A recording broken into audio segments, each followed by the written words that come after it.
नमस्ते दोस्तों, तो आज आपको एक बड़ी ही अचंभित एवं भयानक रहस्यमय कहानी सुनाऊंगी जिसमें आपको कुछ नई रहस्यमय बातें की जानकारी होगी।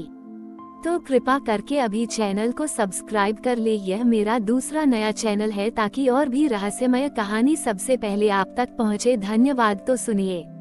हिमालय की अकल्पनीय ऊंचाइयों पर, जहां बादल भी झुककर प्रणाम करते हैं, कैलाश पर्वत अपने सदियों पुराने रहस्यों को समेटे खड़ा है। ये केवल एक पर्वत नहीं, बल्कि एक जीवंत सत्ता है जिसके कण कण में दिव्यता व्याप्त है। मैंने आपको शिवानंद की गाथा सुनाई, पर आज मैं आपको एक ऐसी कहानी सुनाने जा रहा हूँ जो कैलाश की सबसे प्राचीन भविष्यवाणियों में से एक है। हजारों साल पहले की बात है, जब पृथ्वी पर अभी मनुष्य सभ्यता अपने आरंभिक चरण में थी। उस समय कैलाश पर्वत पर केवल देवता और कुछ अत्यंत शुद्ध आत्माएं ही निवास करती थीं। इनमें एक थे ऋषि मार्कंडेय, जिन्हें शिव का विशेष आशीर्वाद प्राप्त था और वे त्रिकालदर्शी थे। भूत, वर्तमान और भविष्य को स्पष्ट रूप से देख सकते थे। एक गहन ध्यान की स्थिति में ऋषि मार्कंडेय ने कैलाश के भीतर एक अदृश्य प्राचीन गुफा में प्रवेश किया। इस गुफा को अनादि द्वार कहा जाता था और माना जाता था कि यहाँ से ब्रह्मांड की उत्पत्ति के समय की गूंजें सुनाई देती हैं। अनादि द्वार के भीतर मार्कंडेय ने देखा कि हवा में कुछ प्राचीन संकेत और सूत्र तैर रहे थे, जो किसी भी ज्ञात भाषा से परे थे। ये संकेत सीधे ब्रह्मांडीय चेतना से आ रहे थे। जैसे ही मार्कंडेय ने उन संकेतों पर ध्यान केंद्रित किया, एक अद्भुत दृष्टि उनके सामने प्रकट हुई। उन्होंने देखा कि भविष्य में, जब कलयुग अपनी चरम सीमा पर होगा, पृथ्वी पर असंतुलन और विनाश का खतरा मंडराएगा। नदियां सूख जाएंगी, पहाड़ अपने अस्तित्व के लिए लड़ेंगे और मनुष्य अपनी ही बनाई हुई माया में उलझ जाएगा। इस भयावह दृश्य के बीच मार्कंडेय ने एक विशालकाय आकृति को कैलाश पर्वत से उठते हुए देखा। यह कोई देवता या मनुष्य नहीं था, बल्कि शुद्ध प्रकाश और ऊर्जा से बनी एक संरचना थी। ये संरचना धीरे धीरे आकार लेने लगी और इसने एक विशाल स्वर्ण कमल का रूप ले लिया। ये स्वर्ण कमल कैलाश के शीर्ष पर प्रकट हुआ और उसकी पंखुड़ियां धीरे धीरे खुलने लगीं। स्वर्ण कमल के खुलने के साथ ही उससे एक शुद्ध सफेद प्रकाश निकला, जिसने पूरी पृथ्वी को अपनी आगोश में ले लिया। ये प्रकाश किसी भी भौतिक प्रकाश जैसा नहीं था, ये चेतना का प्रकाश था जो नकारात्मकता को भंग कर रहा था और हर प्राणी के भीतर सद्भावना और प्रेम को जागृत कर रहा था।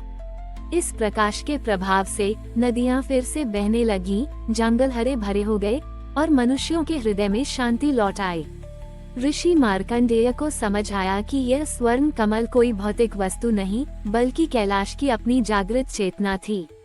जब पृथ्वी पर संकट गहराएगा, तो कैलाश स्वयं अपनी आंतरिक शक्ति को जागृत करेगा और एक स्वर्ण कमल के रूप में प्रकट होकर ब्रह्मांडीय संतुलन को पुनर्स्थापित करेगा। ये स्वर्ण कमल केवल तभी प्रकट होगा जब मनुष्य ये अपनी अहंकार और विनाशकारी प्रवृत्तियों को त्याग कर सच्ची आध्यात्मिकता की ओर मुड़ेगा। जब मार्कंडेय अपनी ध्यान अवस्था से बाहर आए, तो अनादि द्वार अदृश्य हो चुका था। उन्होंने इस भविष्यवाणी को कैलाश के गहरे रहस्यों में छिपा दिया, ये जानते हुए कि यह तभी प्रकट होगी जब इसका समय आएगा। आज भी कैलाश पर्वत अपने रहस्यमय आभामंडल के साथ खड़ा है। कई साधक इसकी ऊर्जा को महसूस करते हैं, पर कुछ ही इस प्राचीन भविष्यवाणी से अवगत हैं। क्या कलयुग का अंत निकट है? क्या कैलाश पर्वत से वास्तव में वह स्वर्ण कमल प्रकट होगा? यह एक ऐसा रहस्य है जो समय के गर्भ में छिपा है, पर यह कहानी हमें यह आशा देती है कि जब भी अंधकार गहराएगा, प्रकाश का स्रोत कहीं न कहीं से अवश्य प्रकट होगा और कैलाश पर्वत उसी शाश्वत प्रकाश का प्रतीक है।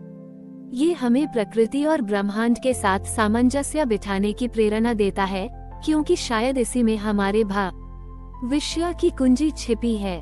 कैलाश पर्वत, हिमालय का वह दिव्य शिखर जहां समय और स्थान के नियम धुंधले पड़ जाते हैं। मैंने आपको ऋषि मार्कंडेय की स्वर्ण कमल की भविष्यवाणी सुनाई थी, एक ऐसी गाथा जो आशा और परिवर्तन का संदेश देती है। अब मैं आपको उसी कहानी को आगे बढ़ाता हूँ, उस क्षण की ओर जब वह प्राचीन भविष्य वाणी चरमोत्कर्ष पर पहुँचने को थी। सहस्राब्दियां बीत गईं, पृथ्वी ने कलयुग के बढ़ते प्रभाव को झेला। जैसा कि मार्कंडेय ने देखा था, मनुष्य जाति ने प्रकृति का अत्यधिक दोहन किया, आपसी संघर्षों में उलझी रही और अपने ही स्वार्थ के जाल में फंस गई। नदियां सूखने लगी, पहाड़ अपनी हरियाली खोने लगे और जलवायु परिवर्तन ने पृथ्वी को अपनी चपेट में ले लिया। मानवता एक ऐसे मोड़ पर खड़ी थी जहां विनाश अपरिहार्य लग रहा था। ऐसे समय में जब निराशा अपने चरम पर थी, पूरी पृथ्वी पर एक सूक्ष्म कंपन फैलने लगा। ये कंपन उन कुछ बिरले व्यक्तियों द्वारा महसूस किया गया जिनकी आत्माएं अभी भी शुद्ध थीं और जो आंतरिक शांति की तलाश में थे। ये वे लोग थे जो ऋषि मार्कंडेय की भविष्यवाणी से सीधे अवगत नहीं थे, पर उनकी आत्माएं कैलाश की ओर एक अनजाने खिंचाव को महसूस कर रही थीं। भारत के विभिन्न कोनों से और यहाँ तक कि दुनिया के दूर दराज के हिस्सों से भी कई साधक, तपस्वी और शुद्ध हृदय वाले लोग कैलाश पर्वत की ओर चल पड़े। उन्हें किसी ने बुलाए नहीं था, न ही उन्होंने कोई योजना बनाई थी। यह एक सहज आंतरिक प्रेरणा थी। वे सभी एक ही लक्ष्य की ओर बढ़ रहे थे, उस प्राचीन पर्वत की ओर जो सदियों से मौन खड़ा था। जब ये साधक कैलाश पर्वत के आधार पर पहुँचे, तो उन्होंने देखा कि पर्वत के चारों ओर एक अदृश्य ऊर्जा घेरा बन गया था। ये घेरा उन्हें अंदर जाने से रोक रहा था। उन्हें समझ आ गया कि कैलाश उन्हें तभी स्वीकार करेगा जब वे एक साथ, एक शुद्ध विचार और इरादे के साथ प्रार्थना करेंगे। हजारों की संख्या में वे साधक पर्वत के सामने घुटनों के बल बैठ गए। उन्होंने अपने मन से हर प्रकार के द्वेष, अहंकार और भय को त्याग दिया। उनकी सामूहिक चेतना, प्रेम और शांति की शक्ति से परिपूर्ण होकर कैलाश पर्वत की ओर प्रवाहित होने लगी। उन्होंने प्रकृति से क्षमा मांगी, मानवता के लिए सद्बुद्धि की कामना की और ब्रह्मांडीय संतुलन के लिए प्रार्थना की। जैसे ही उनकी प्रार्थनाएं आकाश में गूंजी, कैलाश पर्वत के शीर्ष पर एक अद्भुत घटना घटी। मार्कंडेय द्वारा देखी गई विशालकाय प्रकाश आकृति फिर से प्रकट होने लगी। ये धीरे धीरे आकार ले रही थी और साधकों की आंखों के सामने यह एक चमकदार स्वर्ण कमल में बदल गई।